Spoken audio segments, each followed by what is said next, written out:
Welcome everybody to ToD Talks. This is episodes number 4. We're going to be joined by Carson, who's a little bit of a do-it-all, like Team Dust member, coach, physician, water boy, commentator as well with Bidoo.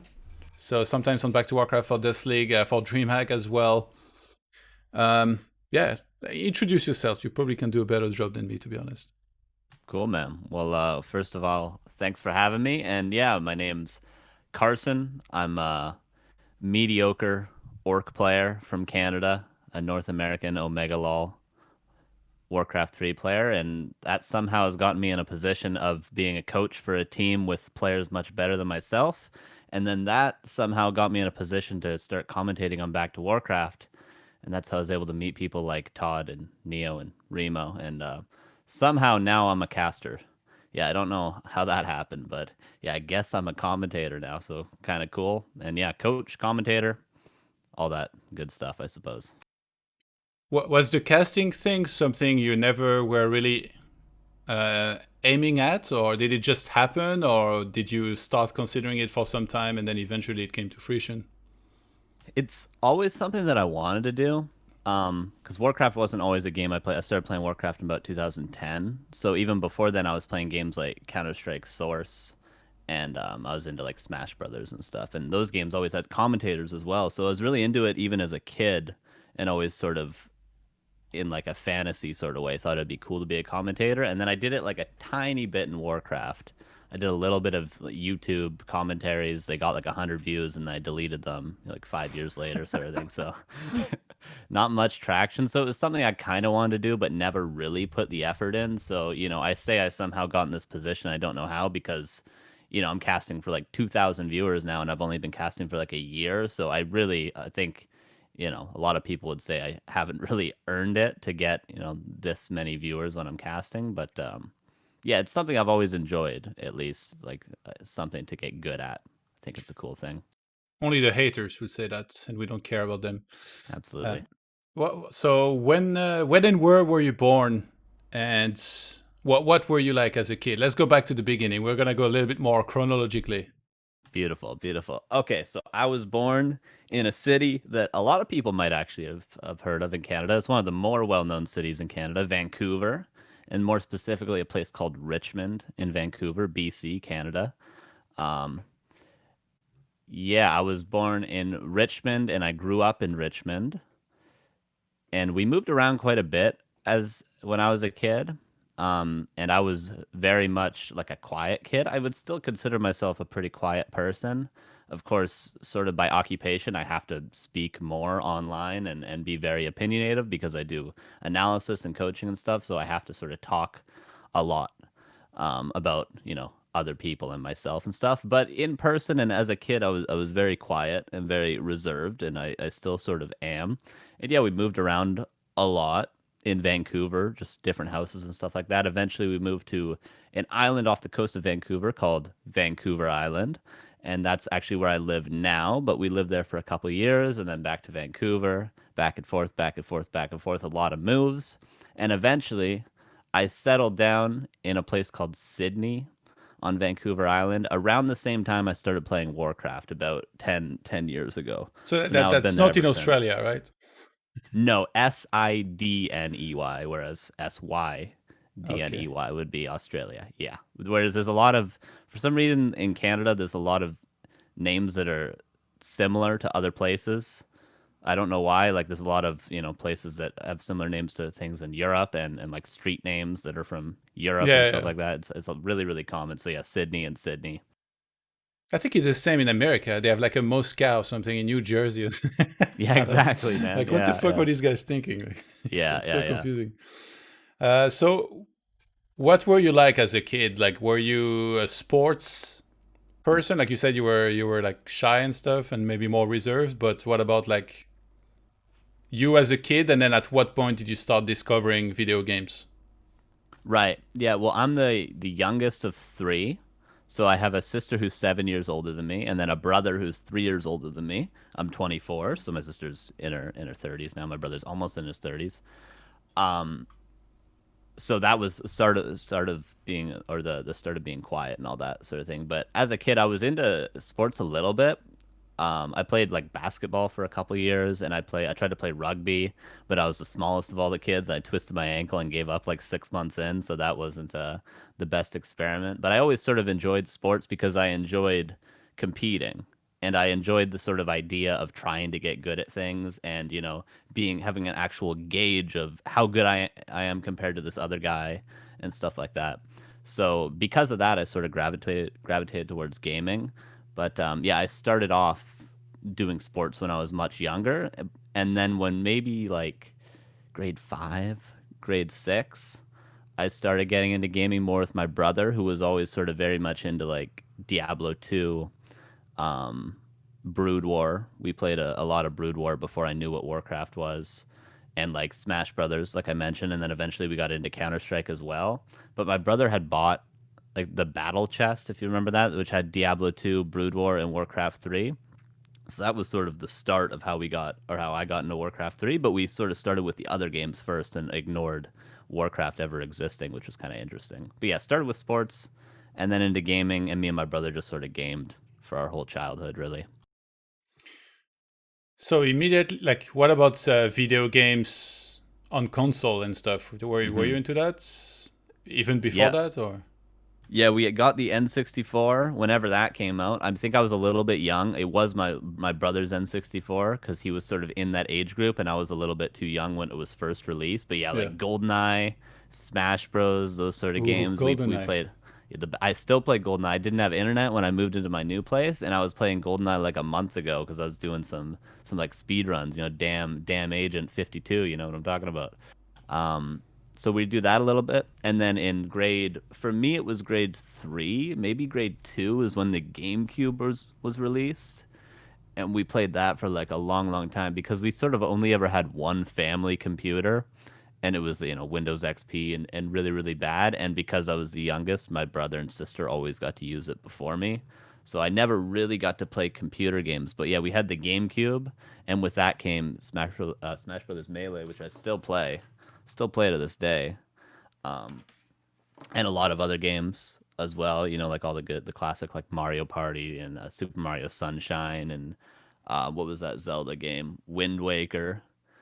So yeah, a lot of console games, but never anything too competitive except for Smash Bros. But at the time, we didn't even know that was going to be an esport as well until Counter Strike. And then when we started playing Counter Strike, that's when I first got in. I forget what the tournament was called.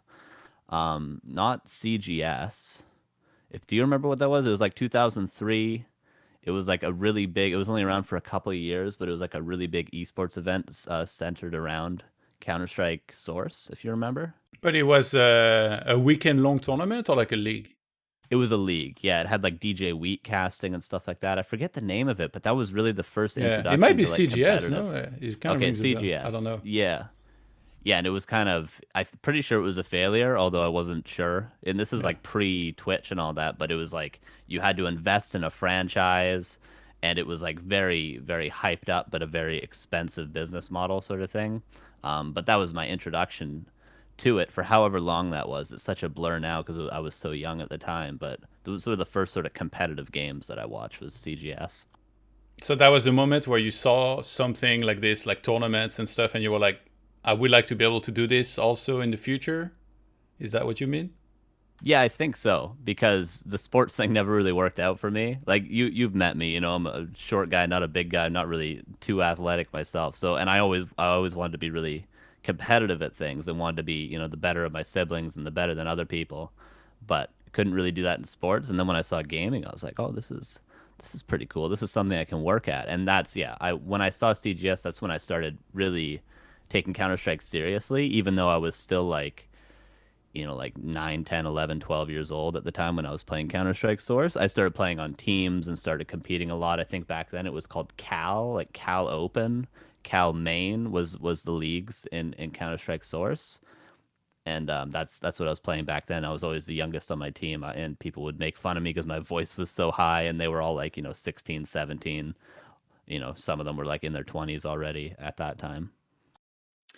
And I know that like you're really into music, and you What is it that you play exactly? And like I know you give lessons as well, right? It's like, can you tell us more about this? Yeah, cool. So, I started. Well, I can go back to the beginning for this thing as well. Yeah, so my parents separated when I was young, but when my dad and my mom still lived together, my dad plays guitar. He still does play a little bit, and he used to have actually a guitar that I have here. I don't know where it is. It's in a case. It's in a case somewhere. But there was my dad's guitar that he had. He had two of them, and they used to be on stands, similar to what I have over here. And as a kid, when I was like 3 years old, there's a photo of me. I used to crawl up to the guitar and like strum the strings, or like 2 years old, whenever kids crawl, sort of thing. There's pictures of me doing that and like videos of me back in the day, crawling up to the guitar and strumming the strings, sort of thing. And then once I was like, could talk and was kind of like a human almost, I asked for a guitar for Christmas when I was, maybe 5 years old or something. And I got a harmonica. I got a harmonica in C from my mom, and I still have that as well somewhere, but it's broken at this point. And so I got a harmonica, and I had a best friend who was also named Carson at the time, and he wanted to be in a band as well. So we started a band because we were both named Carson called Two of a Kind. And we used to make like posters and put on like shows at lunchtime when we were like, it must have been grade one or kindergarten. I remember one time we we got like it was Halloween and we were gonna put on like a show and we made like posters and put them around the school and we got like ketchup packets and put them in like the stairwell to make it look like like blood because it's Halloween. And we did a show, but Sick. we both couldn't play instruments, right? Like he eventually he plays drums now and he's a producer. I think he does music for a living. I haven't talked to him in a while, but have him on Facebook. But neither of us could play at the time. We didn't know what the hell we were doing, right? But we still tried our best, sort of thing. Well, what kind of music? I don't know. I think it was like boy band shit at that time Okay. because neither of us could play, right? So it was just more like I'm sure it was us just like yelling at people and them being like, what are you guys doing? Why is there ketchup all over the place, right? So that was sort of the beginning. So, strumming my dad's guitar strings, I got a harmonica, and then made this two of a kind band, whatever that was, in kindergarten and grade one. And then after that, I moved away. I moved to where I currently live for a couple of years, and then the second grade, I got a guitar finally from my dad. Where is it? I got this guitar, which only has four strings on it right now, but I got this guitar from my dad, grade two, for Christmas, and I finally was able to start playing. And that's sort of where it took off a little bit. Like I was pretty good for like a 7 year old. I would consider myself pretty average at this point. In terms of actual technical ability. But when I was a kid, I picked it up pretty quickly in grades two and three, and I played a lot. I used to play all the way until I finished high school, and then I ended up going to college for music. I was playing like 8 hours a day for like 10 years, pretty much. I took a couple of years off when I was really into gaming and Counter Strike and all that, but I played like a lot because I viewed it again through this competitive lens of I want to be the best at something. Yeah. So I'm just going to put in way more time, regardless of having the talent or not having the talent. So I really put in a lot of time into that over the years. So it sort of started in grade two, really. So you said you wanted to be the best. Then who is it that you look up to as far as guitarists or musicians? Like, what would be like your top three? Right. Yeah. Oops. Well, I'll name some names that you might not actually know, but maybe some people in the chat would know. You may know these to start. It started off as Jimmy Page from Led Zeppelin was my favorite guitarist, and Angus Young from AC/DC, of course, because when I was in grade two, I thought AC/DC was the coolest. But as I got older, I got more into guitarists like Jimi Hendrix, who of course is sort of like a rite of passage for any guitarist to really be into. And currently, my favorite guitarist is a guy named Mark Rebo. He's because I got into more jazz the more I played and the more I took lessons and stuff. And Mark Rebo is sort of, I guess, a more jazz influenced guitarist. Um, yeah, and he's my favorite. He's very like avant garde, and he doesn't very economic with how he plays. He doesn't shred a lot. I'm not into like fast playing. I'm into more, I guess you could say tasteful, but you kind of sound like an asshole when you say tasteful, but you know, but less crazy stuff and more like how much value does this single note have when I play it and how Yeah. can I approach this single note in 10 different ways and make it sound unique and cool. And I'm really into that sort of playing. I think Mark Rebo is really the master of that style of playing. So he's my favorite guitarist currently. Okay, so going back to Warcraft 3, when did you really like ramp things up? When did you get serious about the game? I know that's on your Twitch profile, I think it is, or something, or maybe your Twitter, it says something like big noob, even bigger idiot. And then when I asked you about it, you said that like you used to be a little bit of a flamer and stuff, and Yep. like which really surprised me because in esports, like I've been in esports for so many years, and I feel like I've Hmm. run into every type of personality. So when you meet somebody new, you just kind of like you label them, like this guy, like Bidu, like he's the douchebag or something, like. Absolutely. Yeah, yeah, And yeah. then like you, when I met you, you kind of reminded me of like a lot of the Australians that we have in StarCraft, for example, where they're like all really nice guy. Like it would be Right. impossible to get into an argument with any of them. They're just like super nice. That's kind of what you reminded me of personally. So when you told me that, I was a little bit surprised. So tell Hmm. me a little bit about this. Yeah, well, I think it's very important to make the distinction between how people are online and how people are in person. And this something because it was my first offline event, of course, Anaheim, where we met in person, and where I met Bidu for the first time in person. And Love you, Vidu. He's in the chat. oh man, yeah. So me and Ricky had this conversation. Ricky being Bidu, of course, those of you that don't know his name. Um, he was like, "Whoa, man, you're like way different in person." Like or you're way different in terms of like you don't talk shit to people and you're not super like like if you hear us on stream, I'm like calling him an idiot all the time and stuff as as jokes, although maybe a grain of truth there, Ricky. But he's like, "Oh, you're like way nicer in person. Like you're not toxic at all, and you're not confrontational at all." And it's just like because I think there's a difference between being a troll online and being trying to be sociable in person. But then what's cool about Ricky is that he's literally the exact same person both online and in person. So when we met him, we were just shocked that he was literally the same person. But yeah, I of course, to go back to your point of you can't see me being toxic, there was a certain amount of us trying to be professional there because it was our first time meeting people like you and people like Neo and Remo, and we were trying to get recognized as the NA people. So there's a certain amount of like Bidu's the person who asks the really hard questions, and then I'm the person who tries to get people to actually like us. Is sort of the way we work as a duo, and that's how we've worked on the team as well. Like I'm the guy who connects with the players, who's good friends with the players, and can talk to them about the game, and then Bidu's the person who they can sort of blame when stuff goes wrong. So we sort of both have our role, and my role is almost to be the nice guy. Not that it's a front or anything, but we both have our strengths. But you asked when I got serious about Warcraft, and that would probably be with Dust. I played in 2010 until probably roughly about 2015 2016 until I took a break, and Dust was around back then as well, the team that I'm currently on. I think in 2012 they started, and we had actually really good players because Bidu was a manager of eHome and Rage for a time. With eHome had like I think on it and Ted on Yeah, it. I Some didn't very know very good that. players. Yeah, he was a very good, and Remind even as well. He was a pretty big profile manager back in the day, even, and he was like 17 back then too, which was pretty cool.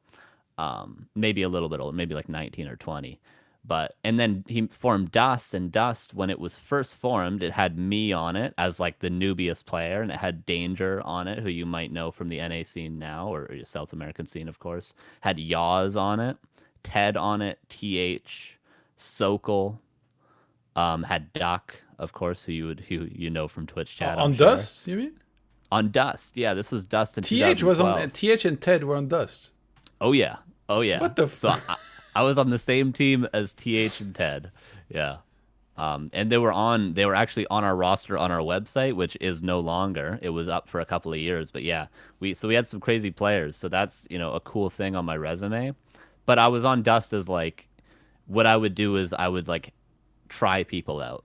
Like if you wanted to maybe get a tryout for Dust to be in the lower level leagues, I would like play them and Bidu would watch to sort of see how good people were because I was definitely the worst player on the team, but I could at least sort of be a good gauge of how good people were, and that's sort of how I got into being on a team. I did no management stuff or anything like that at the time. And then Dust sort of stopped being in Warcraft a little while after that. I'm not exactly sure. Maybe Bidu can confirm when that was, but and then they went to StarCraft 2, which you may or may not know them. I think not many people actually knew Dust in StarCraft 2, Yeah, I don't but think I I do. didn't. Okay, yeah, I didn't really follow the scene at all. They went to StarCraft 2 for a long time, and Bidu stayed in there until and we always kept in contact because we've sort of always we've been friends for like 11 years, 10 years now at this point. Not always professionally, but we kept in contact throughout the years he was in StarCraft, and then eventually, and I just played very casually throughout those years. Just played ladder, and I did a little bit of management with Team Vicky, who I'd managed with like Anna and a couple other people, which was kind of Oh which God. interesting days. Shout out to Anna, of course. And I did some hosting for stuff like Gara Cups, but like very low level stuff. Never anything too serious in terms of management or tournament organizing or casting, anything like that, or streaming even. And then eventually in 2018 is when Bidu and me were talking, and I was like, "You should come back to Warcraft." And he's like, "I'll only do it if me and you both do it, and we're 50-50, and we do everything together." That's the only way I'll do it. I'm gonna quit if we're not doing the whole thing together. So it was 2018, maybe early 2018. Um, we came back to Warcraft, and Bidu had all the connections for the NA guys, and we said it was going to be purely NA because we want to put them on the map. These players that get memed on, they still get memed on. I saw Xlord in Back to Warcraft chat before saying NA resident sleeper, which he always says. So we're trying to put them on the map, and yeah, that's probably when I got most serious about it, because I've never been too much of a serious player, and that's where the big noob, even bigger idiot thing comes from, because being like a coach for a team or being an analyst for casting or doing like a show like I do now, Theorycraft, where I like break down pro replays, people get this misconception that I think I'm like a really good player or something. So that's where the big noob comes from. And people get this misconception that I think I'm always right or my opinion is always correct when it's just my opinion. And that's where the even bigger idiot thing comes from because it's like, shouldn't make assumptions just based on someone's role. Everyone should have an opinion, and I think I'm making it based off being educated to an extent, but I don't think I'm like know everything about the game or anything like that. Um, and then so like when you came back to work with Dust, was it just gonna be as like a manager? Because I know that you started doing some coaching, kind of with certain Mhm. players, like try and help them play better and stuff. So how did that come to be, for example? Yeah, well, Ricky never really had the the greatest mind for the game. I suppose he's very much the he describes himself as like the Thorin of Warcraft. If I'm sure like the esports historian. So I would agree with that to an extent, although a little bit of an insult to Thorin. But he very much knows the history of players. He knows their age, their country, where they're from. He knows a lot about the players themselves. He can name you every Australian player that was playing in 2008, stuff like that. Just a crazy amount of knowledge in that realm. Whereas I don't have that too much. I'm starting to get better the more I cast and the more I get into the scene, who the players are. So he's very much good at that, and he's got all the contacts. He's got Remind on his QQ and he's got every player. So he can get a hold of these people, and he knew everyone in NA as well. So he could get the players. And we did manage to get pretty much every good player in NA, with the exception of like maybe Kiwi Kaki and Insup, who have been on different teams together. Yeah. But other than that, we pretty much, because of Beta, we had all the contacts and we managed to get all those players. And then what I brought was sort of actually having experience played the game and understood the game a lot better. And Beatty was like my biggest fan with stuff like that. He would always say like, "Oh, Carson's like the smartest player in the whole world," and I obviously don't believe that, or else I would probably actually be a good player. But at least he trusted in me enough to sort of do that side of things and do like lineups for clan wars, and talk to players about strategies and stuff. So that's sort of how our roles were assigned. And then he just said, "Okay, you'll be the coach, and I'll be like the head manager." Because that's sort of just where we fit in, like our personalities and our skill sets sort of Yeah. slotted in. But we've both done both sides of it. Ricky's done some coaching stuff, more like mental coaching, and I've done some management stuff, of course, because you gotta split the workload. But yeah, we just sort of assigned roles for each other based on what our strengths were. So which players is it that you've worked with the most? Because in my experience, a lot of players, they wouldn't necessarily, talk with a coach that is might not be as good as them. Not everybody is like open-minded enough to say, okay, well, maybe this guy doesn't play on my level, but he still understands the game and he might be able to help me like understand some stuff that will make me play better. So what can you share in terms of like who you've interacted in that way with the most? Right. Yeah, I think that's a really, really good point you make, and that's maybe something that people are more willing to do in other games, maybe team-based games, because if you're playing like a 5v5 game, League, Dota, Counter-Strike, there's more interactive stuff. So you could be a coach with, "Oh, you don't speak clearly enough." Like you could shoot people in the head really well in Counter-Strike, but you don't communicate with your team. Your attitude is bad. So there's a lot more things in team games that coaches can help than with 1v1 games. And I think even in those team games, there's still the role of a coach is still being worked out. It's still just because it's a pretty new thing, maybe even like 5 years old. You might be able to touch on that if you had a coach back in the day on any teams. Did you? Anyone with that role? I was talking about, like some players don't want to have a coach. I'm one of those guys. If Yeah. Yeah. if Right. if Right. Right. somebody came to me and he was like, "I'm gonna coach you," I would say, "Get the fuck away from me! Like Yeah. you're not gonna Okay. coach shit. You don't know Yes. anything." So yeah, so far I haven't really had a coach. I think personally I used to work by myself a lot, but then like I feel like as of late I'm definitely a lot more open-minded, and especially with other players. I do like I did a couple of replay review sessions with Cruncher, for example, that I think Hmm. helped a lot and stuff. And like occasionally I would ask for like some ideas. Like I've asked like Remo once or twice to watch Yeah. replays and like give me some ideas or something. But yeah, Right. Yeah. Okay. But you never sort of had anything on any of your big teams in the past. no. Nothing in the. Okay. Yeah. Yeah, so I do think is a much more new thing. So not only are like the coaches themselves, the big high profile coaches on big teams trying to figure out what the hell they're doing, and they even have maybe an easier job than a high profile coach in 1v1 games would have, like a StarCraft 2 coach or something if those exist. But not only that, but also the players don't want to be coached because they're like, "Oh, I've played games for 15 years. Why? What can you do to help me? You've never been a pro. Look at your earnings or whatever." I've had people say to me stuff like that. Um, but there's still things if you're open minded enough that people can help with, because you can have a fresh set of eyes to look at something. You can have an unbiased set of eyes, because if you're a competitor in any game, you're going to have these biases set in, like especially in RTS games.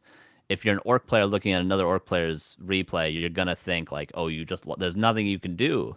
Night Elf is just broken. There's nothing you can do." So if you have a fresh set of eyes from somebody who's not competing constantly and not, tilted about the game constantly as people are when they're practicing every day, it can really help you.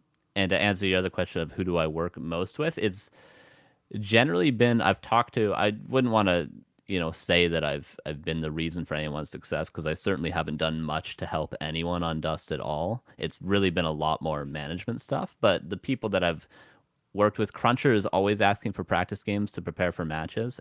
Pretty much every time he has a competitive match, he wants to talk about the match he has, and he wants preparation for it. So I've sort of helped him with that in the past. Just I can be someone that if you ask me to do a strategy, I'm at least competent enough that I can do that basic strategy, and you're going to out micro me and destroy me, but at least I can do the build, and you can work out timings and have like a wall just to throw stuff at.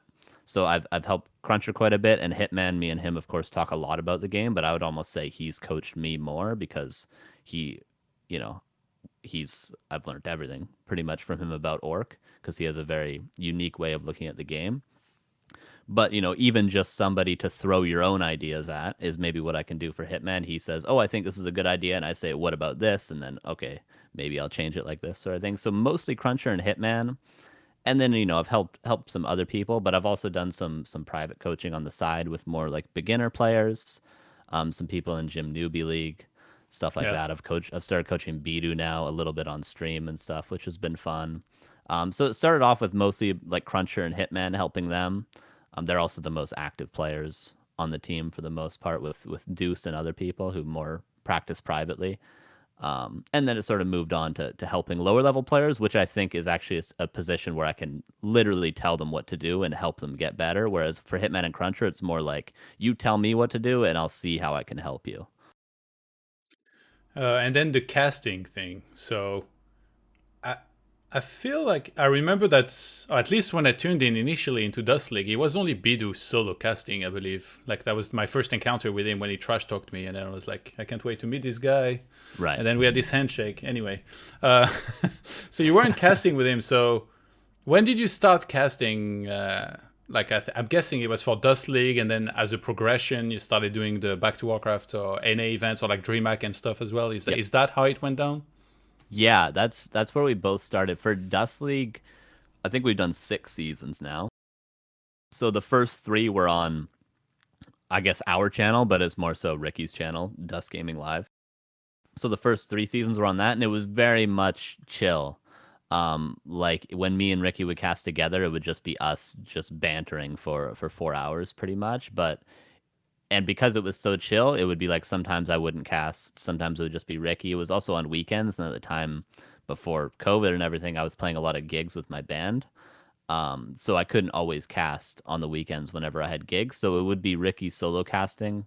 But for the first 3 seasons, I think like every other time we'd broadcast, it would just be him casting. And then so that went on for a while. I think 3, maybe 4 seasons of Dust League, Yeah. which yeah, that was on our channel, Dust Gaming Live, and just very very much chill, and we never really casted professionally, just banter, just talking to the chat, stuff like that. Being more like stream personalities than actual commentators, if you will, sort of thing. Just talking to the chat, farming subs, stuff like that. Um, and then we went to Anaheim, and not only did we go to Anaheim to sort of support our players that went at the time, OC, Flame, Arc, Hitman, right? Not only did we go to support our players, we also went to talk to Neo and to talk to Remo because we had a goal in mind and we wanted to ask if we could get our channel on Back to Warcraft or get our tournament on Back to Warcraft. Yeah. Because our goal with Dust all along, really, and this was, I mean, if I could go back and find the Skype chat logs from 2.5 years ago, one of the first things we said about Dust was like, we're going to do this, but we're only going to do it with NA players. And our goal is to get these people on the map, to get these people noticed. If there is any sponsors, which at this point for North America, there certainly isn't. But if there is any opportunity to elevate the players that want to put the effort in, we want to try to help them do that, right? Like the Hitmans and the Crunchers, we want to do what we can to elevate them, to get them on the map, to get North America on the map, to stop people from memeing North America at last, which, has cooled down a little bit, but I guess it's always going to be memed. So that's what we wanted to do. We wanted to get, the biggest platform possible to show these players to the scene. So we went to Anaheim to support our players and to try to get Dust League on Back to Warcraft. And we talked to them, and we managed to get them to agree to let us cast on their channel for seasons 4, 5, and 6. I think is what we did it, and that's when we had to start being more professional, um, because we couldn't just talk about whatever we'd banter about, which is just stuff that was off the rails that they would never allow on their channel. At least we assumed they would never allow on their channel. So we had to start being a little bit more professional. And the first couple of broadcasts were complete disasters. I remember the first one, Ricky had like 5 upload on his internet, or like 1.5 upload, and it was just one frame slideshow for the entire stream. And we were like, okay, this is the end. We tried our best. They're never gonna let us on the channel again. But luckily, they're very nice people, and they let us try again, and they said that's all right. Everyone fucks up, whatever. You can try again next weekend, and we did, and then the stream quality was better, and Ricky's production was better because we were learning on the fly, and then we started to cast more professionally, and then we eventually just kept doing that for 2 seasons, I think. And they needed somebody to cast for DreamHack, and they wanted NA people, and of course we were probably the only picks that you had because we were the only actual casting duo. I don't think there's another duo that casts in North America that I can think of. There's single people that cast. We had Soul Glider on DreamHack as well, who's a great caster, but there's not really any prominent duos. So they got us, and then we had to even be more professional, no more banter, whatever we do, which was a little bit of a bummer, honestly, at first. I don't know if you felt this when you maybe went from lower level cast to more professional cast, but not being able to just like chat about whatever you want, or talk to the chat in Twitch, and having to be like, okay, and here we are back again. I don't know if you felt that at all when you've been done really, really professional Okay, broadcasts. so that's the thing. I still think to this day that you don't have to not banter. You can still banter quite a bit. Obviously, it shouldn't be mayhem, like it would be on your channel where you don't care and you talk about, Yeah. the flat Earth or whatever, or like any Yeah. conspiracy theory or some complete BS. But you can still do it. And in StarCraft, actually, we had this thing for a very long time where when we would go to event, we'd just be having a little bit too much fun for Yeah. the what the project manager would like us to be, and he would always tell us take it down a little bit. So then, what did we do? We started making fun of that. And every time he was around, we like take it down a bit. So yeah, it was always kind of like that. And I remember talking about it with a lot of different people. Like for example, Artosis and Tasteless had the same thing because initially they were Yes. the guys in Korea casting the Brood War leagues. They were like one of the best duo and still are. And I remember talking about it with them, and even them saying that they were told that they should take it down and like, not joke around so much. And I think it was Tasteless who told me like, no, we're not gonna do that. We're just gonna do our thing. We're gonna do what we think is best for our commentary, Right. and that's joking around a lot in the start of the game when nothing's happening. And guess Hmm. what? They're like one of the most popular duo, like all games combined in like all of esports, and that's because of that, like because of their chemistry, because of their banter, and like goofing around in the early games as well, and like always being able to joke around together. They have Yep. this great chemistry. So yeah, I've had a little bit of experience with being told to like take it down a notch a little bit or whatever, but like usually I feel like I can judge myself pretty well when to joke and when not to. Like during the last DreamHack, there were moments where I felt like casting more seriously, but there were also moments where I was just like joking all the time. I think in one of the last days, actually, I was like, because I was like so sleep deprived, so I just kept making like silly jokes with Remo and Right. stuff. Yeah. So that's my experience with it. So yeah, like if I was you, I wouldn't think like I need to be like super serious and stuff. Like yes, there needs to be hype, there needs to be intros and stuff, but you can still, if you pick the right moment and you do it well, like you can goof around quite a bit, especially in the start of the games. Like nothing's happening. We're like, oh my god, Yeah. is it gonna be a Warden? Is it Demon Hunter? We know like there's three options. Like who cares? You can definitely Yeah. joke around a bit. Yeah, for sure. And I think honestly, Tasteless and Tastosis, are the two casters that me and Ricky were most inspired by. I know I always watched the Day Nine Daily, Tasteless brother. I watched that for years. I was huge fans of all those guys in Control. Yourself, Rotterdam, all those guys from the. Even though I didn't watch a lot of StarCraft, I was huge fans of all the StarCraft casters. Yeah. And Tasteless and Artosis were the what me and Ricky, although again I wouldn't ever insult them by saying we're anywhere near as good of a duo as them, but that's sort of where we get the inspiration for our style of casting from. Maybe the less PG-13 version of them, because we talk about some outrageous stuff sometimes, but it's definitely what we're going for. And I like that style because one thing I've always felt with, after watching so much Counter-Strike, and there's so many duos in Counter-Strike, there's maybe 50 A tier duos in Counter Strike that cast. And one thing I always disliked is that awkward feeling you get when they're being overly professional, but then maybe they stumble on their words, or maybe they cut each other off. And that's not a bad thing in and of itself, but it's a bad thing if you don't have that comfort of, oh, we're just friends. And it's all right that I cut you off because we're still good friends and I'm not mad at you. I'm not stepping on your toes. It's not like, oh, I'm ruining your big moment, which it can sometimes feel like if it's overly professional. But if it's like, if you can get that sense of comfort in your cast, even though maybe some of the jokes are cringy or whatever, and we're not talking about the game as much as we can, if we can make people comfortable that we're like friends and stuff like that, then maybe that sense of comfort will transfer over to when you're watching the games and people will enjoy it more. I Yeah. think is sort of how we arrived at that style. And that's something that Tasteless on Toast do beautifully. You feel like you're just hanging out with your friends, Yeah. which is incredible. They're having fun, so in turn you're having fun as well. Like it's a very Yes. important part. Like there's always like some people that are gonna comment whatever on videos, and they're like, oh, sometimes criticizing the professionalism or whatever. They're like, hey, you didn't even talk about the fight, or you forgot this and this. But the thing is, there needs to be fun somewhere in there. It cannot be just, robotic. Like you hype the fight, you do the player intros and stuff. It's so much better if there are jokes in there.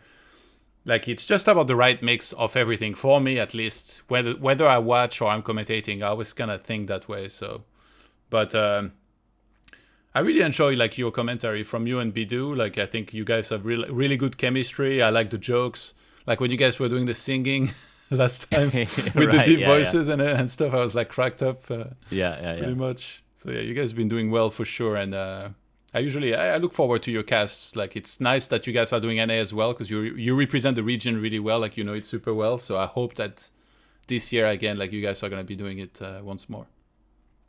Yeah, I hope so too. It's enjoyable, and yeah, like you said, we do know the players relatively well, which I think how we got the gig in the first place is just knowing the players, knowing the ins and outs. Whereas Neo and Remo didn't really know the players too well. I think you probably know them a little bit better because I think you watch streams a lot more. At least I see you in streams a lot more. So that's maybe something where you have more info than the two of them.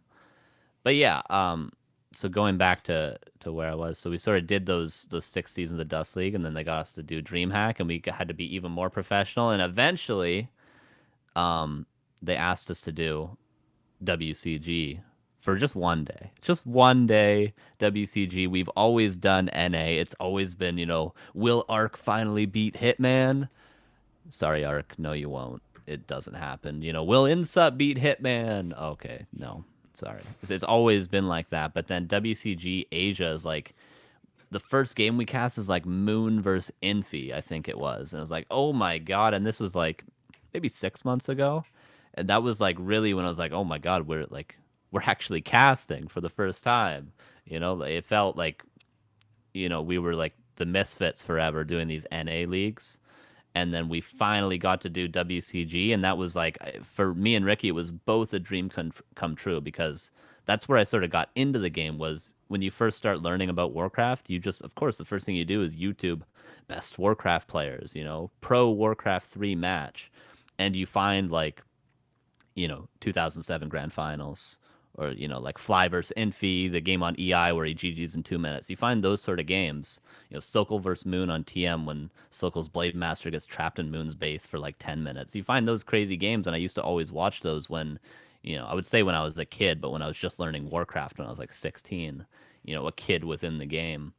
Um, and then you're casting WCG, and it's like, what the hell is going on, man? Like this is so cool. So that was definitely the pinnacle of our casting. It was just one day. It was like 3 hours, but that was really the coolest thing, and I think we did a really good job there. I think it was one of our best casts ever. So like we really rose to the occasion, and then ever since then we've sort of been, coasting. We're gonna do another season of Dust League. We've been doing some other stuff on the side, but yeah, it went from us like just talking shit to each other in Dust League season one, everyone in the Twitch chat just memeing on Bidu, to us finally being able to do a professional. We're suited up doing a professional cast. So that's sort of where it ended off. That was really the pinnacle, and just been slowly casting ever since then. And so, do you have any specific goals going forward? Like, do you just want to keep on doing like more of the same, or like, do you plan on like taking on a lot of new projects? Like, for example, you just started doing this show on Back to Warcraft, where you go over like replays and like build orders. So, is this like the first step towards like many new ones, or do you just take it one step at a time for now, and you still have like some extra plans? Because you are you full time with gaming right now, or I'm close. I okay, teach music a couple days a week, which is all online right now because the school that I was teaching at in person before it closed down during the COVID, and it's just all been on actually what we're on right now, whereby it's all on here. So I'm teaching a couple days a week, but I'm close to actually being full-time Warcraft, which is pretty cool. I'm full-time at home in front of my computer, and then I do like a little bit of gigging on the side, but we're not allowed to be in groups of bigger than 50 right now. So because before all the casting and stuff started, somewhat taking off in a very small level, I was playing music for a living. Me and my band were house band at a club downtown, and we were playing like Fridays and Saturdays every weekend, and then the odd Sunday. So I was just playing music and teaching as well full time before that. But then once COVID came around, yeah, I've been doing a lot of gaming stuff and coaching on the side. But yeah, in terms of goals, yeah, of course, this show Theorycraft every Thursday, 1 p.m. Pacific, 4 p.m. Eastern, and that's 10 p.m. European time. You guys can come check it out on twitch.tv/back to Warcraft. This week we're doing replay review for players. So guys, you should come check it out. And there's my plug. But yeah, I started doing that. I have the privilege of Neo and Remo allowing me to use the platform to do the show, and I hope that people sort of enjoy it because it is a lot of responsibility to be on their platform every single week and have sort of a scheduled show.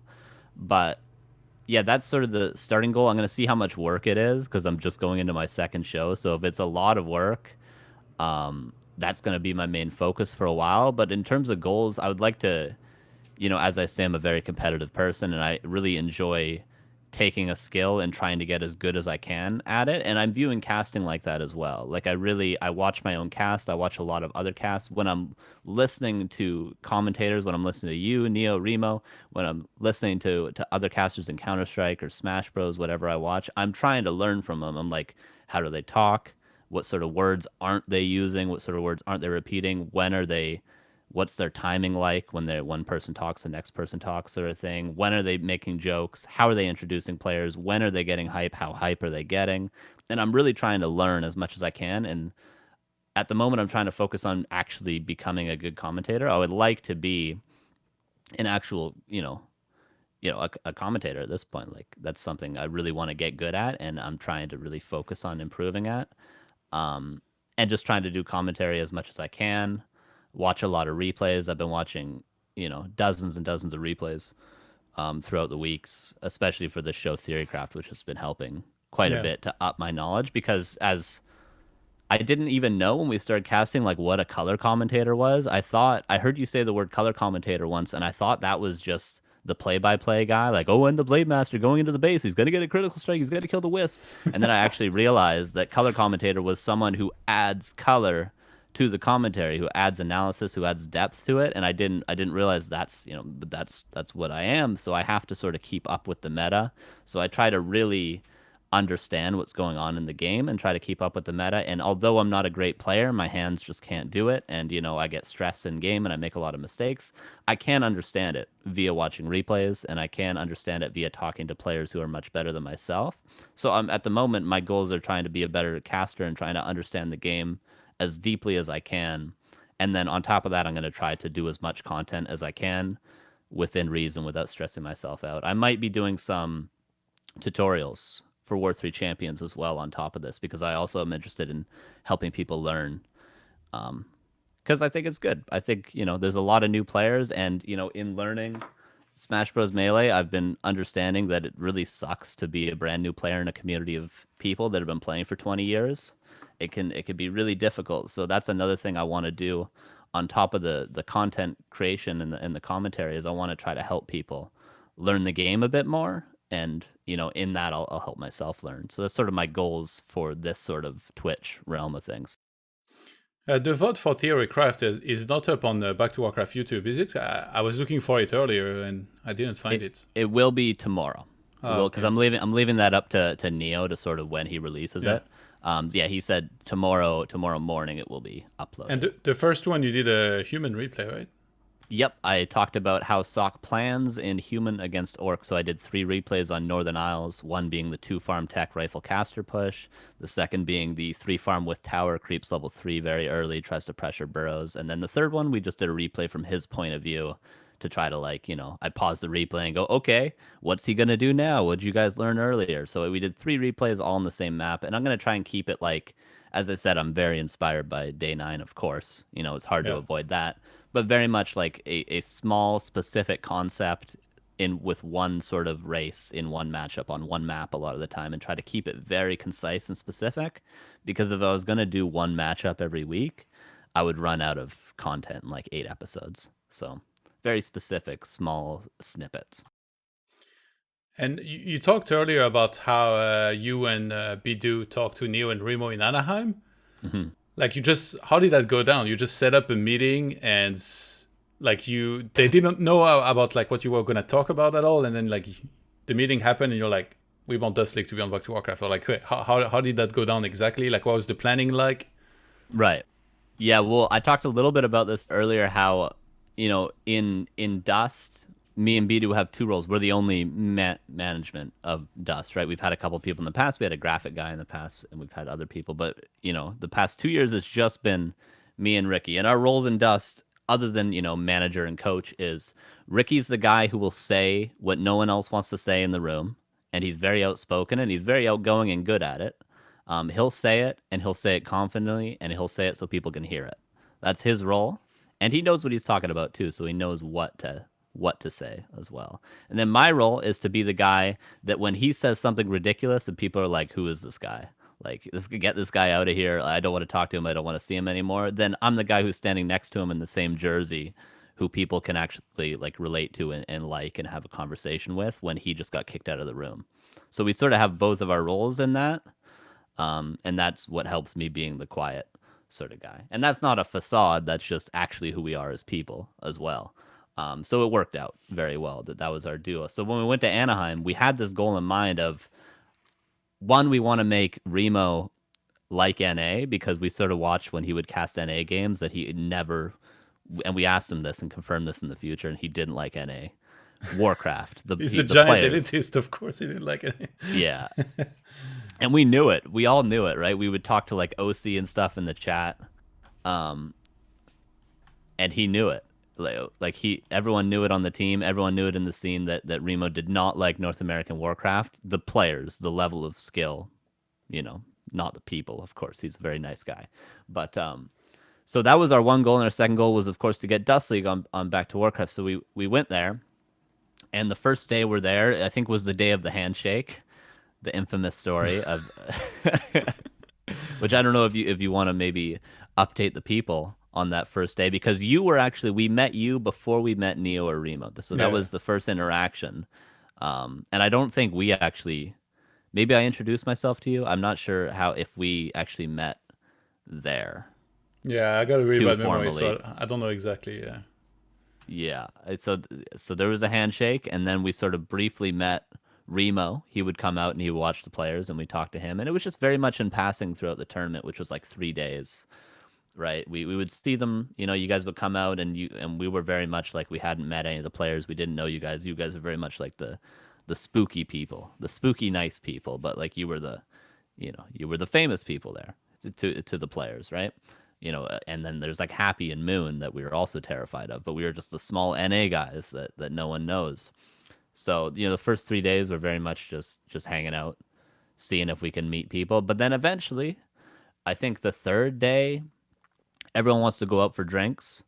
So we went out. I think pretty much everyone at the event, maybe not some of the Russians, and Ukrainians. I think a couple of them went back to the hotel room, but a lot of the casters and of course all of the Dust guys went out, and then we actually got talking to Neo, because me and Neo connected on the fact that we both smoke, so that was useful, because Bidu doesn't smoke. So Yeah. luckily for me, and unfortunate for me in the future, I smoke. So we went out. We'd go out for smokes, and Bidu got some drinks. They got some beers in the hotel room, so we had a couple beers. We had a couple smokes, and me and Neo and Remo would come out, although Remo doesn't smoke. and we'd talk, and Bidu would say the ridiculous things that no one else say, and that would get their eyes on us, and we got their attention, sort of thing. And then me and Neil would go for a smoke, and I'd be like, "Oh yeah, he's completely ridiculous. You know, don't listen to anything he says. He's just a crazy madman." They'd be like, "Oh, okay, cool. You're like a normal person," and that would go back and forth until eventually, I think the last day of the event, the grand finals, when all the players, the North American players, were knocked out, Ricky finally dropped the question of can we do Back to Warcraft, or can we use Back to Warcraft for Dust League? Um, and he said yes. He said yes. Neo said yes because of course he's a crazy person, but he's a very nice guy who I guess trusted us when he met us. He had no reason to at all, but he did trust us. And he says that he did at the time as well, and he doesn't understand why. So it just all it took was a couple of cigarettes and a couple of beers, which is honestly that's how Canadians, me and Ricky both being Canadians, that's what we do, man. That's our bread and butter is going out Yeah. for darts and having some beers. You know, that's we can do that, and yeah, we managed to convince them that we're people worth trusting, and now we're like a year and a half later, or no, not a year, a year later. We're about a year later into us being able to cast on their channel. You said that when you met Bidu, he was the same as online. You know, he was like very direct. Yeah. And so do you have any examples of some of the stuff he might have said that you were Okay. like, what the fuck? Like, why would you say that in real life or something? Well, he'd be very direct with people like um he'll like point out things in situations like socially, like when things are awkward he'd be like, oh, that's really awkward, like why'd you say that, sort of thing. Or he'll say something like, you know, he'll go up to someone and be like, are you Asian or are you native, you know, in like a talkative, like, you know, I want to have a conversation with you sort of way, not in like a, you know, which one do I hate on sort of thing. I've got to be very clear with that. But he'll say things that are absolutely ridiculous, but then he'll back it up with like actually being a sociable person because he's not a weirdo or anything. But he'll just like outright say things that are really awkward, you know. But no real crazy examples. And he just sort of would constantly talk as well because he'll talk a lot online, like, you know, on stream, he'll be constantly talking to chat. And then there, he'd be constantly talking and he'd be like singing and then talking. And then he'll start singing again. And then he'd be talking even more. And eventually, because all the Dust people, Ark, his wife Amy, she rented a car and she would drive us around to the event and stuff. Eventually, everyone in the car was like, "You have to shut the fuck up, Ricky. Like, you don't stop talking. Like, we're gonna pull over and kick you out of the car." Like, and it wasn't anything in specific, but it was like, it was just constant constant talking. He just wouldn't stop. And that's how he is online too. And you know, I can respect that because a lot of people would be different online. And you know, I'm much more quiet in real life, but you know, I don't fake anything online that I wouldn't do, and I don't say a lot of things online that I wouldn't say in person. Although you know, maybe I forced to speak more on the internet, but that's something I can respect because that's something I see in myself as well. That you know, you shouldn't be a completely different person. You know, you shouldn't put up a facade or anything just to get famous. You know, as we're trying to all be in this realm. You know. Have you guys managed to get along with each other like all the time, or has there been arguments Oh, there's always occasionally? arguments. But There's like not always not bad arguments. ones, I assume, right? There's been a couple ones where we haven't spoken for like a day, you know, but most of the time, honestly, and I'll say this, maybe Bidu's gonna be pissed that I said this. Most of the time, Bidu realizes that I'm right about a day later, and then he'll come back and act like I never said it. But then 6 months later, he'll implement it and be and act like it was his own idea. But we've had a couple arguments, like for instance, the first season of Dust League. Ricky didn't want to let anyone stream other than us, and I was like, "That's a really bad idea. You should let like the qualifiers. I mean, you should let anyone Yeah. stream." And then that was probably the first like actual big argument we got into.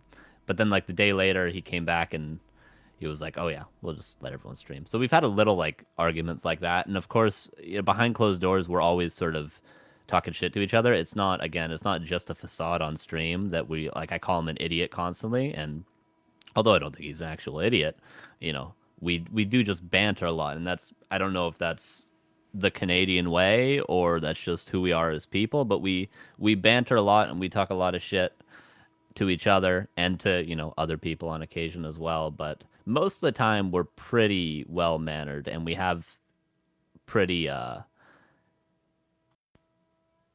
important conversations or conversations that actually go somewhere that isn't just, you're an idiot. Okay, I'll see you in a week, sort of thing. We get shit done when we do talk. So it's the argumenting the arguing doesn't always get in the way of us getting things done that we need to get done when we work together. So you explained that your goal was to put North America on the map more, and now you've been at it for a while. Let's say, like you've cast quite a few tournaments. Hmm. Are you happy with what you guys have been able to achieve in regards to that? Hmm. It's hard to say, because I almost wouldn't call it our achievement. I'm sure we've helped in some regards, but a lot of it, I would say, has almost been one. Insup's a pretty big streamer in the scheme of Warcraft 3, so I'm sure he's helped for NA as well. But he's not on our team, right? So that clearly had nothing to do with us. That's purely him. And then I would never take credit for Hitman or Cruncher's achievements or abilities of players. I think especially recently, Hitman has really been putting himself on the map with just his ability to beat everyone, everyone in the world. Maybe not consistently, but he's certainly one of those players who can take games consistently off any opponent. And that's nothing to do with us putting them on the map at all. Yeah, So I meant there's more a like you organized Dust and casted it, hmm and then you cast everything that's like NA. yeah. So it probably like you try to talk about the players like in a way that people will know more about them and stuff like that. Yeah, for sure. Because there's something about people are really good at playing the game, but they're not always really good at marketing themselves. Yeah. Whereas, when you're a caster, and you've learned both sides of this, being a caster and a player. When you're a caster or like somebody who streams, you have to be marketable first and then good at the game second, sort of thing. So it's almost reverse. So we've helped the sort of players that, because Hitman doesn't talk a lot. He'll say GG offensively to people, but he won't tweet and he doesn't talk on stream or have a webcam or anything. So we sort of can get the personality out of people by interviewing them and talking about them on stream, talking about what happens within reason behind closed doors and stuff like that, to sort of open the light to players who might be actual fans of these players, because to me they're just my friends, but to other people it might be like people that they look up to, like I used to look up to Who and Lucifer back in the day. So we can at least open the doors a little bit, whereas when the players might not be as sociable, or not want to be as sociable as maybe me or Bidu are on the internet. Was there anybody that you were starstruck at all when you met in Anaheim? Everyone, man, everyone. I was terrified by you, and of course, Well, you said you were also terrified of Happy and Moon, so that doesn't yes, say of much. course, yeah, and well, the one player I'm a really really big fan of is Thorzane, Yeah. which was cool because we actually got to meet and we went out for dinner with him and we actually talked to him there, and he's a very very nice guy. So I'm a massive fan of Thorzane. Um, and that was one person I was really happy to meet. But then yeah, and then Happy, I tried to say like good luck, man, and he just sort of looked at the ground and walked past me. So for good reason was I terrified of Happy. But it was just cool to meet everyone. There's a lot of North American players that I didn't know at the time. Goliath, and there was a couple other guys that were there. Okram, of course, who I played on stage. There's a couple guys that I met that are not necessarily starstruck, but pretty much everyone other than the North American players, I was like, oh my god, you're a real person. Like seeing Hawk or seeing you or any of the other talent, I was pretty much terrified. And honestly, what was cool is because Thorzane was the player I was the biggest fan of there, and he was one of the few people that actually came up. All the casters, you three guys, all actually came up and hung out with us. But of the players, he was the only one that went around the entire venue and went up and shook people's hands. Hi, I'm Marcus. I thought that was so cool. He did that within like 5 minutes of me showing up. Like that's so cool because I was like such a big fan of his, Yeah. just as a player, and he was the one player that really did that. So that was awesome. Um, yeah, no, Tolzien is really cool. for sure. Were you? What do you think about the turnout in terms of all the players that went to the events? And I'm talking in particular North America, because to me it felt like some of the names that I would have definitely expected to be there were missing, Yeah. namely Cruncher and Insuperable. And also, what about the turnout in terms of spectators? Because it didn't feel like there was like a ton of people. I mean, obviously it's Walkout 3, but what do you think about that? Yeah, and of course it was the beginnings of COVID. I think like a month later we were in full lockdown, Yeah. at least where I live. So Well, it was the actually, beginnings of. Hmm. immediately after Anaheim, I flew to Katowice. And Yeah. upon arriving there, the audience was denied entry into the stadium. And there was 10K Jesus. people supposed to be in the stadium. So that means a lot of people already traveled from really far. They were in Poland and they couldn't even go to the event anymore My because like God. they decided like not to take the risk. So yeah, it's Right. crazy. Yeah. Like Anaheim was like the cutoff points, Yeah. basically. And we didn't have any of the Chinese players there because of Yeah. COVID at the time, right? So that was one thing to say about the attendance, not just from North America, but yeah, we had none of those players, which would have, I'm sure, made a big difference in the outcome of the tournament. But yeah, for the players, of course, missing Cruncher, Kiwi, Insup, Long Walk, although he lives in Germany, but he's a North American player at heart. Plenty of players missing. I think at the time even Bar Acid Rain was still playing, and he lives in America, so it would have been cool to see him. So there's a lot of North American players that could have made a splash. Of course, there's the downside of only Hitman was invited. I think was there another invited player from North America? I think it was just Hitman that had everything paid for. So it's a pretty Yeah. expensive trip for people like like people like Insup where he's streaming for a living, right? So it's a big amount of your income when you're streaming for a living to travel to an event that he probably could have at bare minimum gotten top 16, if not top 8. Uh, it's still quite the investment when you don't know if you're going to make it that far. And then Cruncher, I think, yeah, I we did invite him to come, me and Ricky was going to fund him to go there if he wanted to go, but I think at the time he was a little bit too busy, so he couldn't go. But that was a bummer. I think that was really the big one because Cruncher at the time, Cruncher and Hitman were both trading series back and Yeah. forth, very very closely skilled players. Whereas Hitman maybe has risen up a little bit because Cruncher has taken some time off playing recently, but at the time they were neck and neck, 3-2 best of fives every single time. So that's in terms of North America. And there's of course some players missing, and I would have loved to meet all these players as well because these are people I've known for a very long time. Pretty much even like I think Insup I've known for longer than even anyone on Dust because Dust I've only known these players as long as Dust has been around in back in Warcraft, so like 2.5, 2 years. Whereas Insup I've known since like 2014, 2015, so it would have been cool to meet some of those guys as well. And then audience, yeah, that was a bit interesting because like we were pretty loud. Like if you watch some of those clips, you hear a lot of people yelling and it seems like the crowd is really big, like especially when Hitman's beating Lolliot and stuff, you hear us all yelling, but that was pretty much just like 5 or 6 of us. That was just everyone in a Dust jersey yelling in the audience. Of course there was some other people there, like So Sorry Man, who was so cool. It's so cool to meet him because I've watched his streams for so long, Yeah.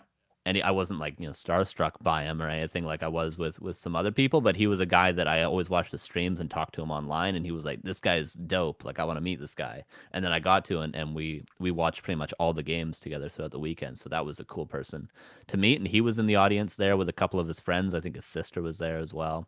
So there was some people in the audience, but it was mostly like Dust people and then a couple of friends of the Dust people that were in the audience. And I think the last day, what they did was they got everyone. There was 3 aisles of seats of like, of maybe like 50 seats, like 50, 50, 50, and they just got everyone to move over to one of those aisles of 50 seats or those chunks of 50 seats, just so they could get shots of the crowd, and it didn't look like there was 10 people spread out. So that was a little bit of a bummer, the turnout, but and the tournament had a couple of issues as well. But I think had it not been like right before COVID, we might have gotten some more people. Yeah. But I don't, because that was my first event ever, so I don't really know what the turnouts are normally like at DreamHacks or at Anaheim events. Yeah. I mean, I've cast StarCraft for a long time, and I think the first BlizzCon that I went to maybe was it 2013 or so, like 2012. I'm not even sure. It was in the same place. It was in the Anaheim Convention Center. Hmm. There was a sea of people. I couldn't see the ends. I've never seen like the hall was jam packed. Right. There was a big stage and there was a sea of people watching. I think it was the semifinals, Jedong against SOS maybe. It was insane, and Yeah. people were like, the game were nuts, even though it was like Wings of Liberty, like fucking garbage compared to the later on extensions. It was so sick, like honestly. So that's why I'm like kind of used to the StarCraft events, which definitely have a lot more audience live than this one had. So I was a little bit Hmm. bummed, but you know, it's Warcraft 3. It's a really old game. Obviously, yes, there was COVID. It's also Anaheim. It's kind of hard to get to. And personally, I was a little bit disappointed to see players miss the event that I thought could have gotten top 8 and like some proper money, like namely, you know, Insub, Kiwikaki, and a Cruncher. Hmm. I feel like in Europe, if the DreamHack in Sweden would have happened, you would have had so many Europeans go there. You know, not necessarily because you know they're only looking at like they're only thinking like, oh, I can make top 8, I'll make money. No, like they're like super passionate about the game, and they would never miss an event like that Right. Yes. at all. Like Yes. if you look at Iron Couch, there was a lot of people attending. Like I think we had like 32 players from all over the place. There was like a Greek player, there was a Russian, and I didn't even know that. I barely advertised the tournament to Russians because I thought Moscow to Düsseldorf was like really expensive. I didn't know that it's cheap. I could have done an even better job. We would have had maybe more Russians, Right. for example. But it was like super international, and it was really cool to have like everybody in the same place. So I feel like the DreamHack in Sweden could have had a lot of players like from everywhere, and I don't think we would have had too many cases of, you know, a really good player doesn't go there because maybe he didn't feel like it, or like some passport issue or whatever. So I was personally disappointed in that. Yeah, I think that's a really good point that you make, that Europeans wouldn't go just because they think they're going to make money. They would go because they're passionate about the game and passionate about competing and also, just having that experience. Whereas North American players, I guess it's sort of always been our downfall. One, we're like, we have this mentality. Me and you have actually talked about this privately a little bit. Like we have this downfall of always remembering our wins, but also our losses. Like hashtag NA never forgets. I was saying that yesterday to Remo because he lost to OC on stream, and it's like, okay, OC's probably going to talk about that for the next 5 years, which isn't OC's fault. It's just how NA works. It's how NA always have worked. But because of that, we sort of have this mentality where we never forget our wins, but we also never want to lose because we don't want people to make fun of us for 5 years for losing. Yeah. And so, going to an event that you might not feel you're going to place well in, or going to an event that you might, feel like you're going to play bad, you're not prepared for, is something that NA players are not willing to do, whereas European players may be much more willing to do. So that is kind of always been our downfall. But then also, the side of things where maybe we don't have that amount of passion that Europeans have for the game, at least not at like the top level. The average players, I'm sure, still do. The fans and the average players and the people who watch the streams certainly do, but maybe not the top of NA. Maybe aren't as passionate as like the tier 2 of Europe. Um, and that's kind of been our downfall a little bit, and that's sort of how we've ended up where we are. But Yeah. yeah, it's a little bit of a bummer because, of course, like we had more European players there than North American players, I think, and of course, it was in North America, Anaheim, so a little bit of a bummer for sure.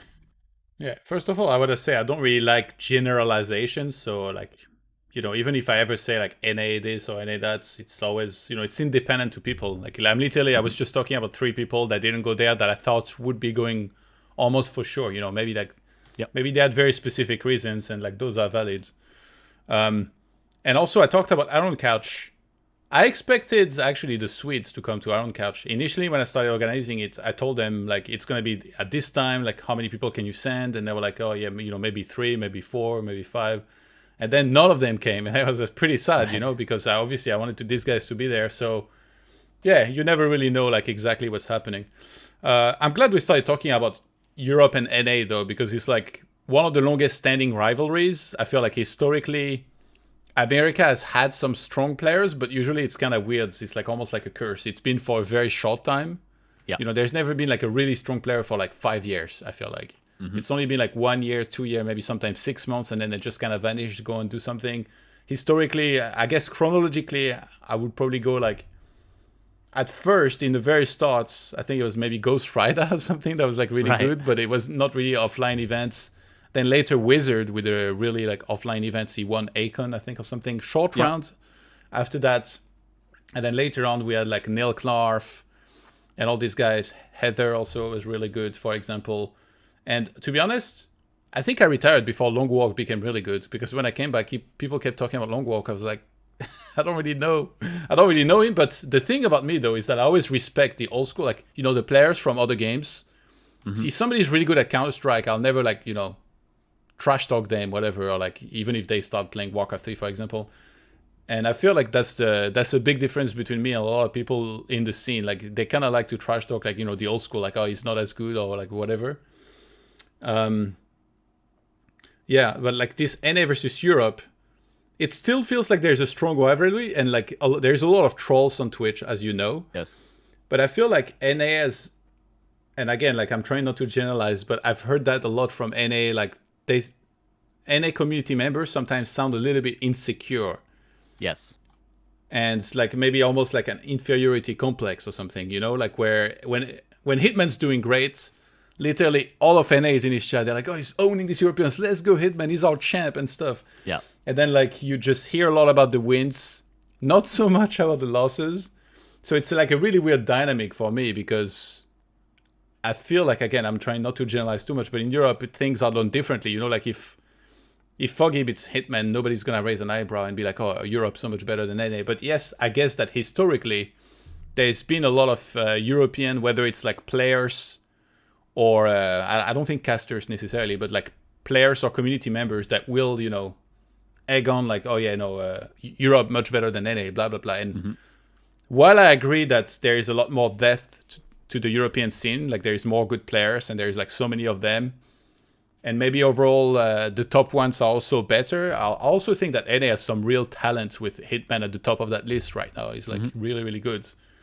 So I feel like I look at it with like a fairly unbiased opinion and objective for the most part, but maybe I don't. But as far as the inferiority complex thing, do you think maybe that's true? And like, do you think it's Oh yeah. healthy to Yeah. have that in the scene or? I think it's absolutely true. Yeah. And it's something, of course, I'm not a part of the European scene, so I don't see it. And you may like, you're of course very involved in the community, but you're also at the top level of the European scene.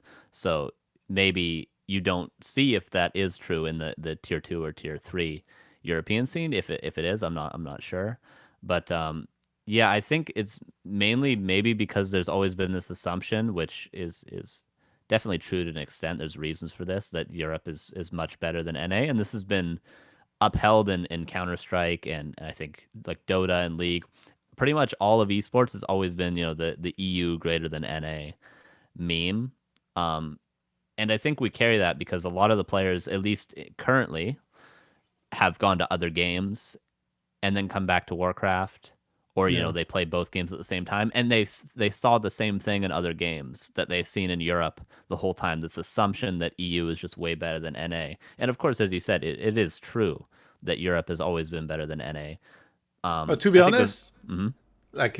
I feel like this is like overdone. It's like a thing where like you like to kind of diss someone, for fun. So like a lot of Yep. people say that, but I can't remember a time where I thought that, maybe there was a time where Wizard was the best player in the world. Short Right. Run was certainly one of the best players in the world at some point. Second place Hmm. in WCG, only losing to Sky, which everybody lost to Sky back then. So he Yeah. was one of the absolute best. So, and also I look at other games.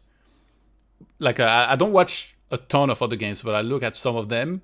I think that historically there's been some really strong Counter Strike NA teams and players. Yep. And in Smash, don't they have like Mango and like these guys and stuff? Like, Yes, Smash is definitely the inverse. yeah. Whereas Europe gets memed on a lot because the top there's four very strong North American players in Smash and two very strong European players, Leffen and Armada, and then of course there's newer players now. But yeah, there's Mango, Mewtwo King, Hungry Box, PPMD. Very very all the top players were very strong in North America. Yeah. In Counter Strike, we of course recently had Team Liquid, rank one in the world for I think all of 2019. They're rank one in the world, and EG Evil Geniuses was rank three, I believe, in the world. So Counter Strike has sort of gotten over that hump of being memed. I believe the old complexity in Counter-Strike Source with like Fraud and Warden and a couple of other players were very top level. So we've always sort of had these sort of sparkles, these glimmers of being at the top, but it's always been more consistently Europe, I would say. And maybe that's sort of impacted us with this complex.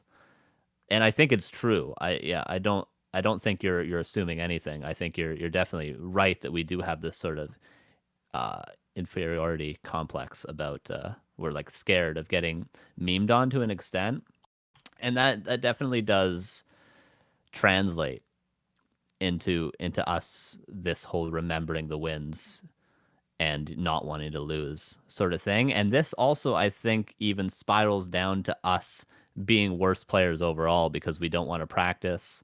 We make Smurfs so that people don't know who we are. When you make a Smurf, you're not playing at the top of the ladder, so you're playing worse opponents for the first half. And then, if you have bad stats, you don't want people to see the bad stats, so you make another Smurf and stuff like that. And this affects us negatively. And I think that's one main reason for why NA maybe hasn't reached the top recently until Hitman. And I think maybe another reason is we have less players. Why do we have less players? Because, it's probably more feasible to make a living in Ukraine or Russia with Warcraft currently. And I think that's why in Europe, a lot of the top players in maybe the last 8 years or so have been Russian and Ukrainian players, because I do believe they are most likely can make a living from playing, whereas a lot of people in America and Canada probably can't, so they can't dedicate as much time. I think could be an argument as to why maybe we've been underneath Europe for a long time. But don't you think it's like a little bit unhealthy to feel like so hardcore about it? It's like if you're Yes. European, you're kind of against NA and then vice versa. I've never really understood this. Like when I was a kid, I supported, I live in the south of France, and it's like south against north. So it's like Right. Marseille Yeah. and Paris, they play football, and then people like go home, they're like, I fucking hate them. And it's like, Yeah. no, like we hate them. And I was like, it's okay to have a rivalry, but like it doesn't mean you have to hate the other side like completely. But it feels like we fall so much into these situations all the time, like I know in the US, like it's always East Coast, West Coast, or like East Side, West Side, literally with Yeah. certain Yeah. cities or whatever. It's the same in every country. Like Rotterdam, he has the same with Ajax, with Amsterdam. And Right. he's Yeah. part of Yeah. that too. He's like, yeah, no, I hate Ajax. I'm like, you're an idiot. Like, who cares? It's just football, whatever. Let them have their rivalry. You don't need to like hate on their supporters or whatever. But it seems like it happens like in a lot of different things, whether it's like traditional sports or also in gaming, and it doesn't feel like it's necessarily a good thing, even though I guess people will get excited when certain of those matches happen. It does add some hype to it, and I don't really know who started it. I mean, from my point of view, it seems like, because I see most of the NA people being like this, I think that we probably started it. But then maybe on from another perspective, you might say like, oh, EU's been, does the same thing, and maybe EU started it. But yeah, so it's like a chicken and an egg thing. I don't know where it came from or where it comes from in other places. I think East Coast West Coast is even applicable to gaming, because that's how Smash Bros is. East Coast and West Coast of California um, are always arguing like who's better, because California is like the big hub of Smash Bros sort of thing, and then East Coast West Coast of America and of Canada as well, very much competitive. So we see that a lot, and then we of course see EUNA, and I don't know where it starts, and I certainly don't think it's healthy, but I think from a spectator, from not someone who's a player in the community, I think it's maybe a little bit hype. I don't know what do you like, because the whole Hitman X Lord thing, like that's pretty hype, and I don't know if we'd have that same thing if it was EU or NA Hitman X Lord. Yeah, what's going on exactly with Hitman X Lord? Well, there's just been a big hype because, or Hitman Happy as well, you could say, like the best in North America versus the best, because people say that Hitman is the North American Happy, right? He wins every single tournament. Yeah, Nobody can beat him. Cruncher could a little bit, so Cruncher you could almost say is the North American X Lord to the Hitman being Happy. So the big hype has been, okay, the best of North America versus the best of Europe, but it's hard to get Happy to play a show match for less than a lot of money. So it was going to be yeah. Hitman versus X Lord, I think, is the big hype to try to get them to play. And then if Hitman manages to beat X Lord, then see if we'll be able to get Happy to play. So that's sort of been the big thing. It's the North American Happy versus the actual Yeah, happy. but I think because of the ping, it could never be really fair online, and it's also unlikely to happen. Yes. Like Happy refuses to play with like what more than 80 ping or something. So Yeah, and that's another reason why it's hard to get him for sure. yeah, but yeah, sometimes I saw the interaction between like the people that support Happy or whatever, and then like the those that support Hitman. I'm like, this this is not good. I feel like we're all Yeah, fans of the game.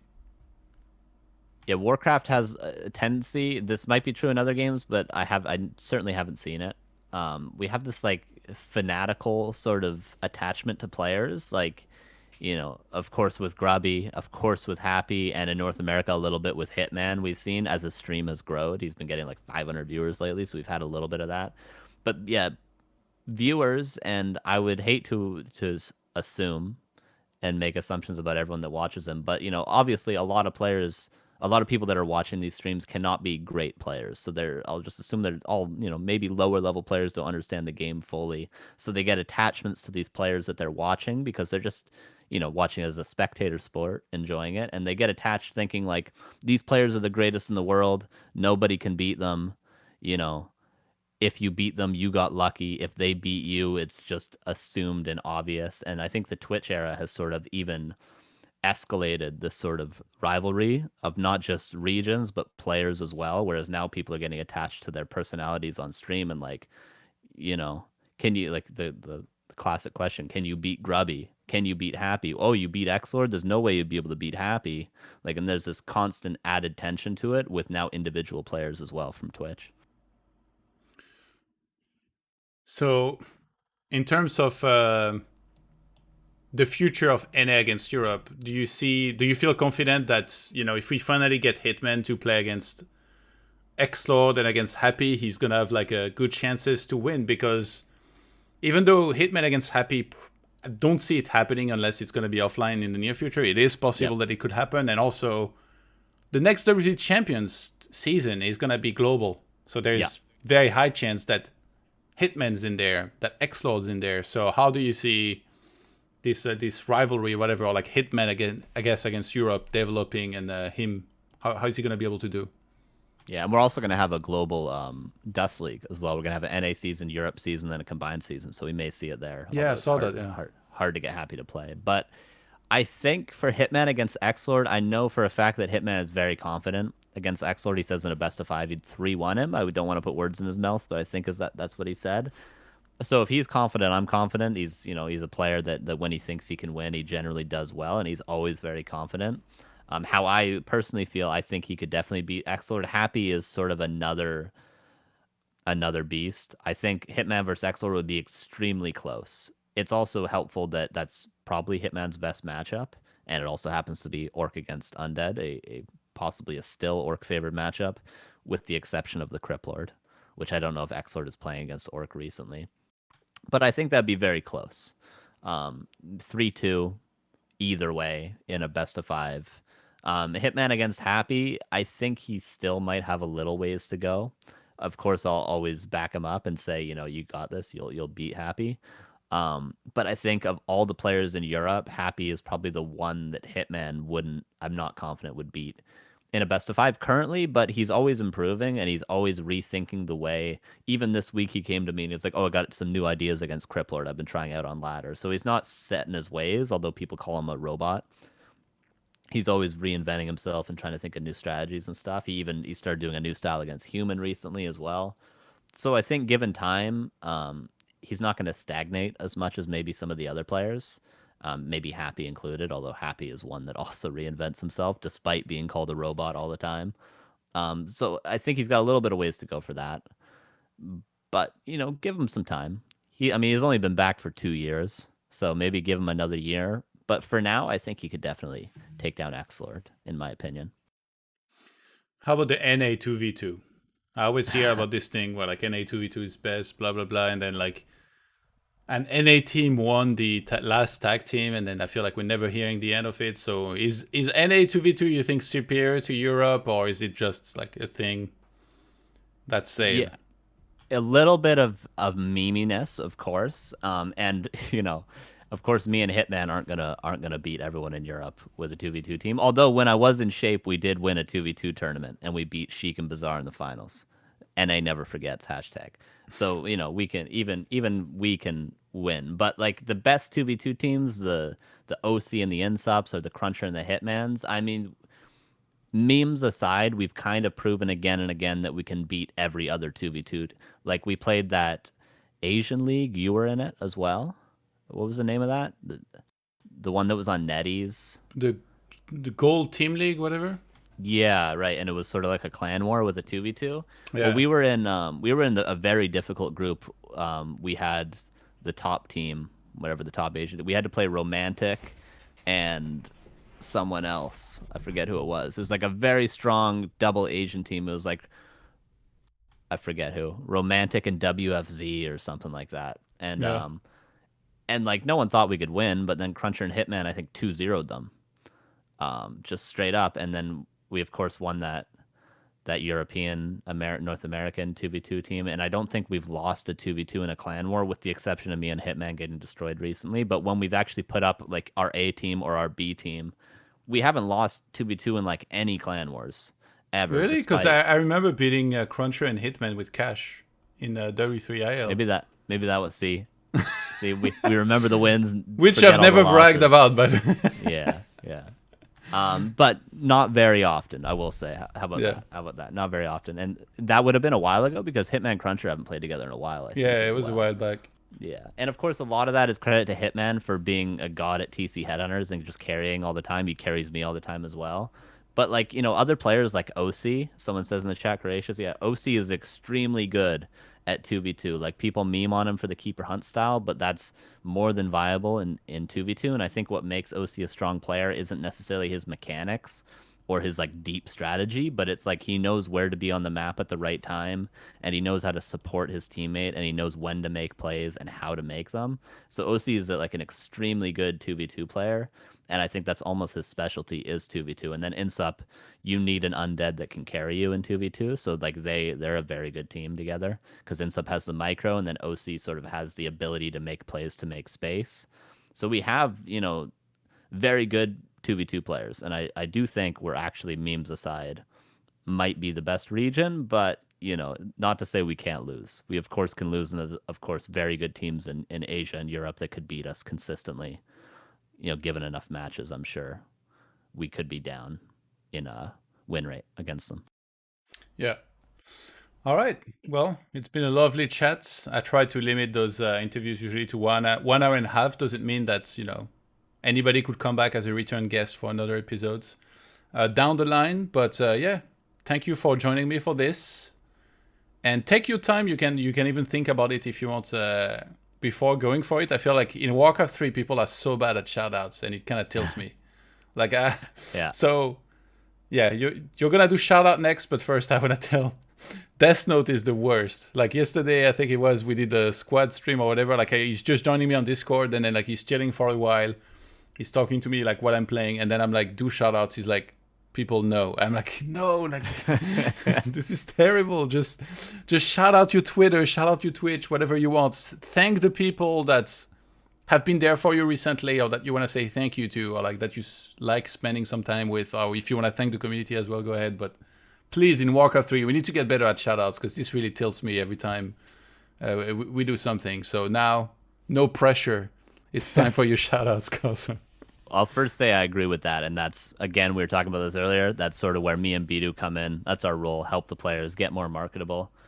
Okay, cool. Well, first of all, thank you. Like this is quite an honor. I feel like I should be interviewing you because big fan of your stuff, big fan of your play. Always watch your replays, stuff like that. So thank you. This is a total honor to be on your platform yet again because I've been on the town hall a few times as well. So thank you. It's always a pleasure. Okay, shout outs.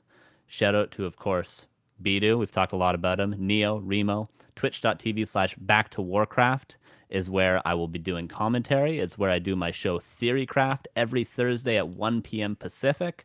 That's 4 p.m. Eastern, 10 p.m. European time. We're having Dust League, which the qualifiers are going to be this weekend. More info will be on my Twitter, which is Twitter, Carson with 3 N's and a C, or Bidu. You can also follow us, ToDGaming on Twitter. And you can follow my Twitch, which is also Carson with 3 N's. You can follow my YouTube. It's Carson with 3 N's. Everything with 3 N's. And yeah, check me out. Check me out on Back to Warcraft coming up this Thursday. Thank you. Thank you so much, Carson. Have a good night. Cheers, man. Thank you.